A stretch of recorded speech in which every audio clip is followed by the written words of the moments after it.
This is for entertainment purposes. Don't take it too seriously. I love the story of One Piece and there's almost nothing that gets on my nerve in it. Almost. I found a few small things that annoy me a little bit. Just a bit. And that's why I thought it might be entertaining to make a new section out of it. So welcome to my new category.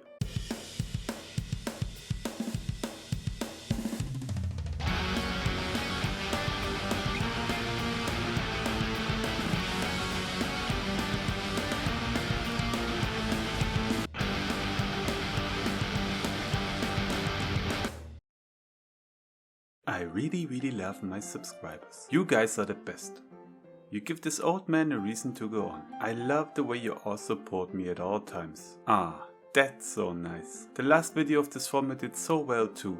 What? Not even 400 views? This video has fewer views than I have subscribers. How the heck's that possible? I can't even blame the YouTube algorithm for this. Normally I would assume it's because it was a 3-minute video, and yeah, YouTube doesn't like short videos like that. But not even 400 views? Come on! I've put my all into this. Now I'm angry.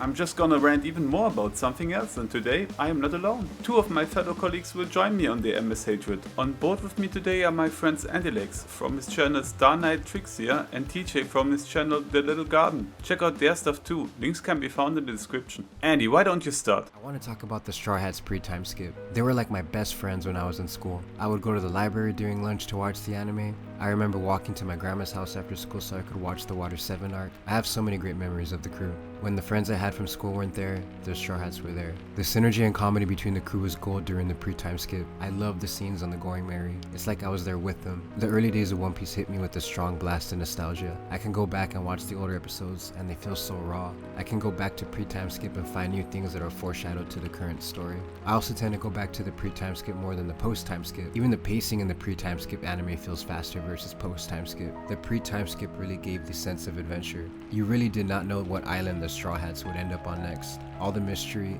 and adventure the pre-time skip offered was addicting. Seeing the giants on Little Garden to Zoro beating all those Baroque Works members. I wish I could go back in time and watch the Drum Island arc when it first aired. I think the Long Ring Long Land arc, aka the Foxy Pirates arc, was hilarious and it's one of my favorite arcs. The scene where Sanji and Zoro are fighting during the Davy Back fight was hilarious. But later we got to the Saboti Archipelago arc, another amazing arc, but it ends in a sad cliffhanger. By the end of the arc, Luffy lost all his friends. That meant I lost my friends. That's when things got different. The next time we saw the Straw Hats, all their designs had changed. We then go to Fishman Island. We see Zoro beat the arc's boss in a single attack, which was badass. But after Punk Hazard, that's when things changed. It was during Dressrosa when the Straw Hats split up just like in Saboti, but for a longer time. It felt like I lost my friends again. I miss seeing Nami getting angry at Sanji and Luffy. I miss Sanji simping over Nami. The Dressrosa arc was pretty much only focused on Luffy and Usopp. Zoro was lost most of the arc. I really enjoyed Zo. But where was Sanji? It added to the sense of mystery on Zo. I remember hearing all the Sanji is the Prince theories. It took almost 5 years to see all the Straw Hats reunited. We don't see them all together until the Wano arc. It made me miss them. I would go on YouTube and watch pre-time skip compilations. Yes, I still loved One Piece, but it was missing something. It didn't feel complete. Even after the Straw Hats reunited in Wano, it seemed like some of the Straw Hats were neglected compared to the others. Even now on Egghead Island, the Straw Hats might split up again. I just really want them all to interact on the Thousand Sunny like in the pre-time skip. Heck, I'll take shorts or cover stories of the Straw Hats joking around. Right now the story is awesome. I love how Oda is showing us different characters. It's been about 7-ish chapters since we saw a Straw Hat, and I'm fine with that. But when we do go back to the Straw Hats, I feel like they won't be together. One of the things that hooked me to One Piece was the Straw Hats interacting with each other. The nostalgic openings and older art style just hits different.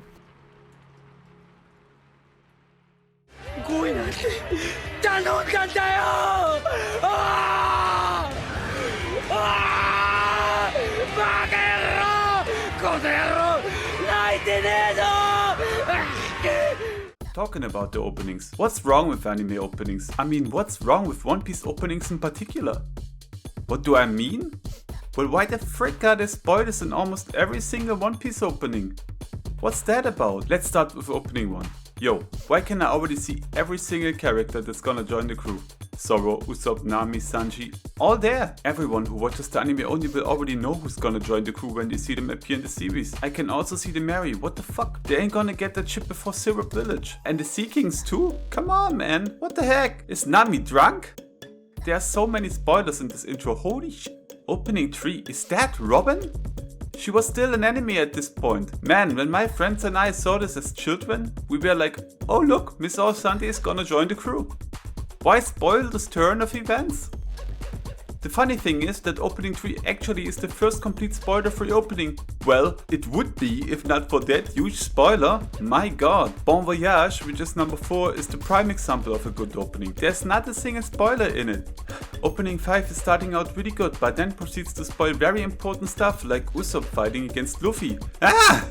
And this goes on through most of the openings. Let's skip most of them and go straight to the last 2. Dreamin' On, for example, is starting pretty good as well. But then, for whatever reason, they show scenes from the anime itself. This is the worst thing of all for me. Now they don't even blatantly spoil things that might happen. No. They even become lazy and insert clips from episodes to come. Oh, Luffy will be imprisoned? Damn. That old little Diesel man actually has some skills? Damn. Hiyori ends up with Zoro? Well, I mean, that will probably happen later on, right?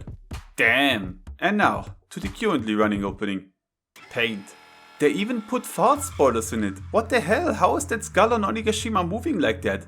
This almost looks like it's alive.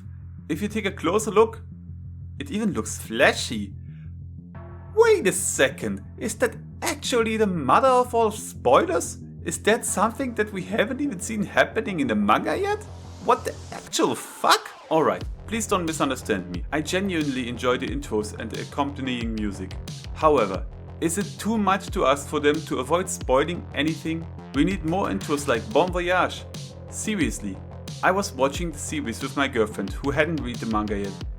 And at a certain point, I made the decision to skip the new openings because they would reveal significant moments before they even occurred in the anime. I need to calm down a bit. How about you take it from here, TJ? Bro, why haven't we seen much of the Grand Fleet after the Dressrosa arc? Yeah, we know Bartolomeo attacked the flag of Shanks' territory and made a name for himself as Luffy's ally or follower, and yeah, we've seen Sai and Leo attack St. Charlos during the Reverie, claiming they're followers of Luffy. But what about Luffy's Viver Card pieces and the relevance after Dressrosa? Do you guys even think about that? Has it even crossed your mind? Well, Otis flopped with this one, guys, and I just can't let it slide. Nah, fuck that. When the Grand Fleet received pieces of Luffy's Viver Card, they expressed to Luffy that they would rush to his aid when the time came. So when Kaido killed our rubber boy and his heart stopped beating, did his life force represented in his Viver Card not reflect this? Or are the Grand Fleet members moving really slow, just like how Dragon be lagging? I mean, wouldn't you think they would have shown it by now? Shouldn't we have at least gotten some type of glimpse of the Grand Fleet moving towards Luffy's location, which is currently Egghead? I mean, come on now. I guess there's still a possibility they'll appear during the Egghead arc, especially if this arc's the catalyst for that all-out battle royale that Oda mentioned months back. But if that was the case, I believe Oda should have implemented the Grand Fleet by now, right? Not just displaying to the audience what Sai and Leo did to St. Charlos, which was chronologically weeks before the current story on Egghead, or even Red-Haired Sussman mentioning Barto and what he did to the Red-Haired Pirates' territory under Luffy's name, like Sai and Leo repping Luffy's name during the Reverie. I don't know about you guys, but this ain't enough for me. Come on, Oda. No, really though, Oda. What the actual fuck, bro? You implemented and made a huge emphasis on the Grand Fleet receiving Luffy's Viver Card pieces, but never made it relevant after Dressrosa? Really? Come on, dude. I'm literally shaking my head right now. And I hope you guys are too. For real though. You're making me mad, Oda. That's right, man. I'm not done talking about the anime though. What's up with all these filler sequences for real? Nowadays an episode of One Piece is 2 minutes of opening, 4 minutes of recap of the last episode that is still fresh in our heads, 12 minutes of characters staring or reacting to things that happen, still images, characters reminiscing about stuff that happened 10 seconds ago, characters reminiscing about stuff that happened last episode, characters reminiscing about stuff that happened a long while ago, sequences of random fodder enemies who either come running or laughing menacingly, people screaming, crew members giving mad stares for several seconds, and sequences of women's boobs swinging around. Well, I don't really mind the last one. The remaining 6 minutes are actually new content, which is of course stretched out as much as possible too, so they can milk the anime as long as possible. Hiya! I love One Piece, but this has to stop. How can I ever convince anyone to watch the series when I know that the Rebecca flashback in Dressrosa will be shown 48 times? This is unreal. Yeah, we get it. the whole backstory is really dramatic and sad, but 48 times, come on! Oh, and I know I am beating a dead horse here. I am by far not the first one to complain about filler stuff and stretching episodes with content, but this is an issue still to this day. Toei needs to address this. I can't imagine the Japanese fans are not complaining about this. I think Toei already learned a few things though. Lately, some of the episodes are animated really good, and as far as I know, the new episodes are supposed to include the whole chapter each. That's great. I think we will never have an arc as long as Dressrosa again.